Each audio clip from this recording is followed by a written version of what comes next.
तो देखो students, last video के अंदर हमने डिस्कस किया था, ठीक है, जो हमारा आज पेपर हुआ है चंडीगढ़ टीजीटी का, उसके पहले 20 क्वेश्चंस के वीडियो सोल्यूशन। अब हम बाकी 20 को भी डिस्कस कर लेते हैं। ओवरऑल पेपर इजी था। आउट ऑफ 40 थे, मैं एक्सपेक्ट करता हूँ जो स्टूडेंट थोड़ा बहुत भी सीरियसली पढ़े थे 35 प्लस ईजिली स्कोर कर सकते थे। तो देखो नेक्स्ट क्वेश्चन क्या है, which of the following is the correct example of halogen. तो हेलोजन फैमिली में क्या आता है, fluorine, chlorine, bromine, iodine and astatine. ठीक है, तो हमारा आंसर हो जाएगा ऑप्शन नंबर बी। ठीक है, नेक्स्ट क्वेश्चन है, in the modern periodic table the number of periods of the element is same as. देखो डाउन द ग्रुप जैसे हमारे पास पीरियड नंबर होता है वैसे ही हमारे पास क्या होता है, एन वी चेंज होता है, एन वी इंक्रीज होता है। एन क्या होता है student, basically principal quantum number. उसके बाद देखो स्टूडेंट्स, ये भी as it is regular question है, which of the following is additional polymer. तो इसका आंसर आ जाएगा ऑप्शन नंबर ए, टेफ्लॉन। जो नाइलॉन 660 एंड डेक्रोन होते हैं ये हमारे पास कंडेंसेशन पॉलीमर्स की एग्जाम्पल में आते हैं। तो इस क्वेश्चन का जो करेक्ट आंसर होगा वो हो जाएगा स्टूडेंट्स टेफ्लॉन। उसके बाद देखो, which of the following is the central metal. Central atom यहाँ पे क्या है स्टूडेंट्स, कोबाल्ट है, ठीक है ना, या आयन, ठीक है ना, कोबाल्ट आयन बोल दिया उसने। विच of the following is the central atom ion. Atom देखो, अगर उसने एटम भी बोल दिया आयन भी बोल दिया, अगर एटम बोल दिया तो कोबाल्ट +2 आ जाएगा। अगर हम आयन देखें, ज़्यादा एक्यूरेट आंसर आयन आएगा, तो आयन क्या आ जाएगा, ऑक्सीडेशन स्टेट निकाल लेते हैं इसकी, कोबाल्ट। ठीक है, कोबाल्ट के ऊपर एक्स मान लो, क्लोरीन के ऊपर -1 होता है, अमोनिया न्यूट्रल होता है, ओवरऑल +2 के इक्वल आ जाएगा, तो एक्स कितना इक्वल आ जाएगा, +3।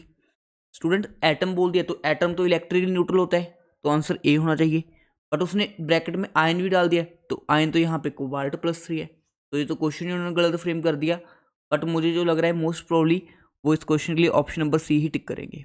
ठीक है स्टूडेंट्स, तो इसका जो करेक्ट आंसर हो जाएगा वो हो जाएगा ऑप्शन नंबर सी।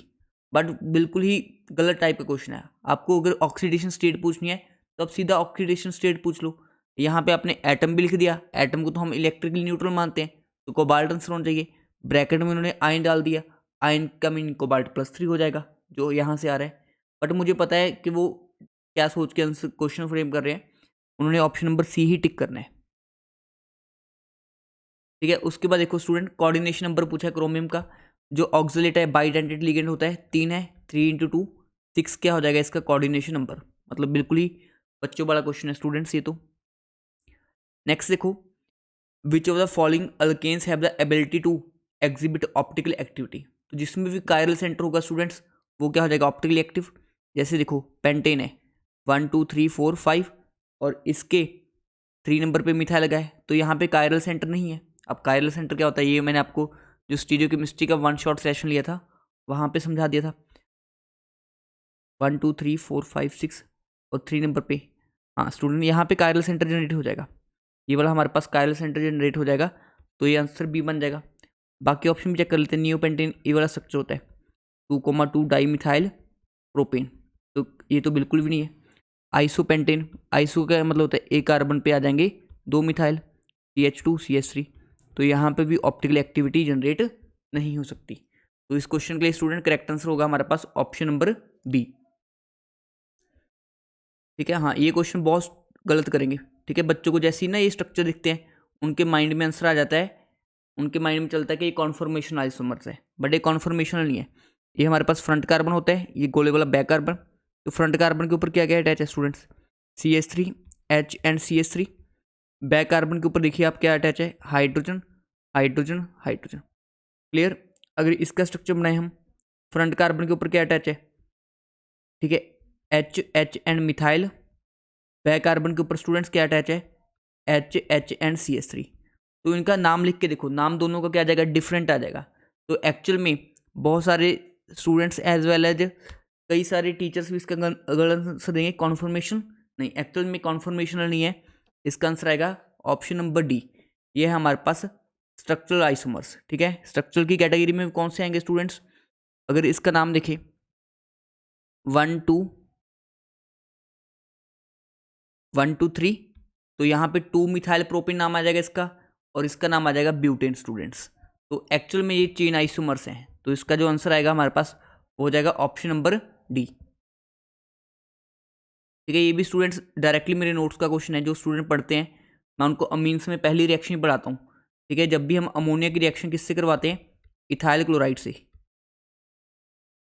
ठीक है, अब हमने अमोनिया एक्सेस में ले लिया, अटैक करेगा, Cl बाहर जाएगा, फिर से अमोनिया अटैक करेगा, तो इन द एंड क्या बन जाएगा, C2H5। ठीक है, ये 4N+, मतलब यहाँ पे क्या बन जाता है students, tetra ethyl ammonium chloride.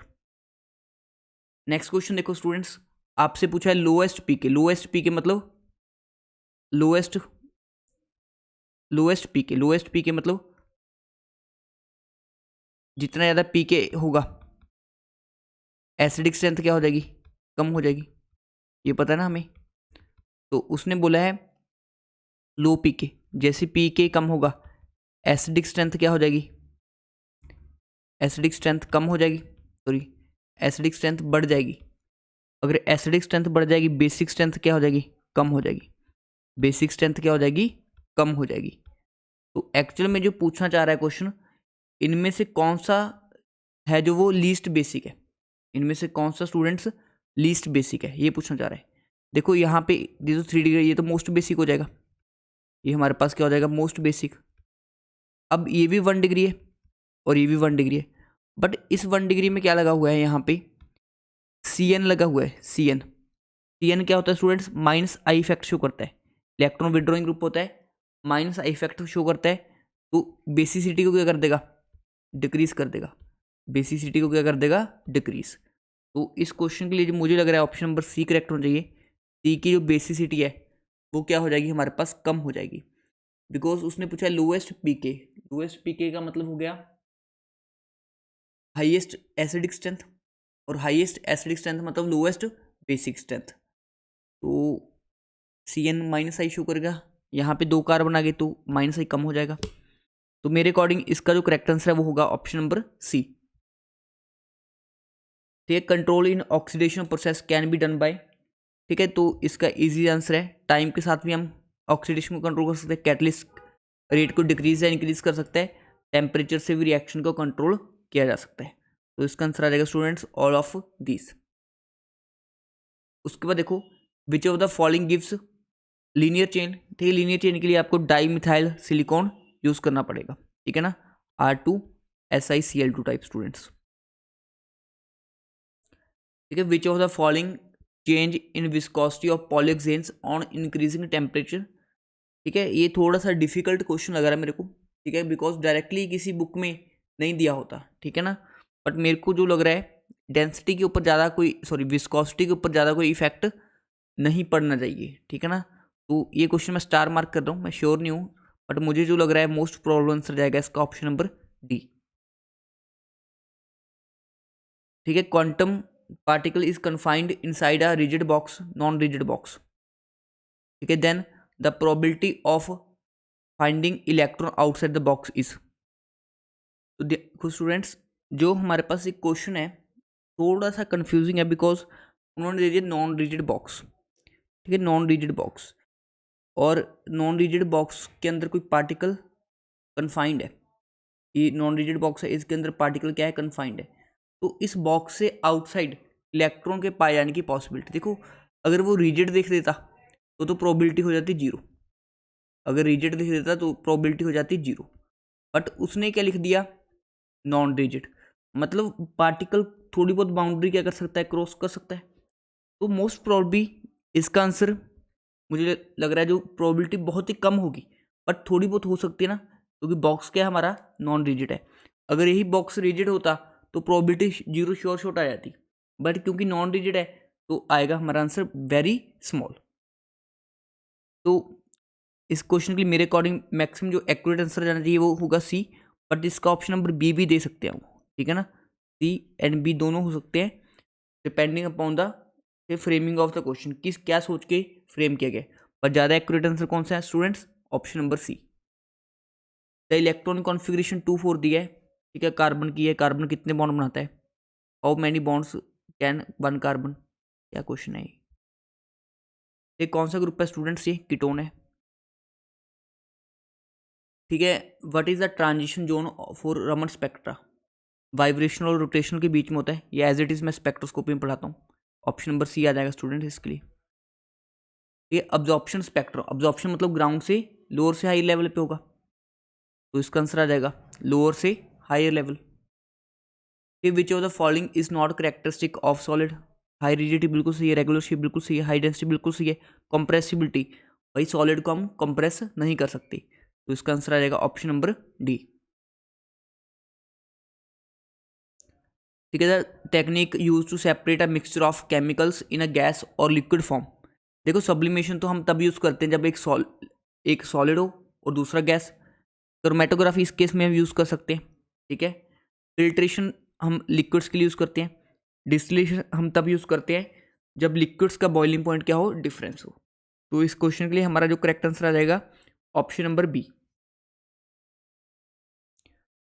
ठीक है, प्रोड्यूसर गैस में N2 होते हैं, CO के साथ N2, बट अकेला ऑप्शन तो दिख नहीं रहा, तो H2 वाला साथ में ले लेते हैं ऑप्शन।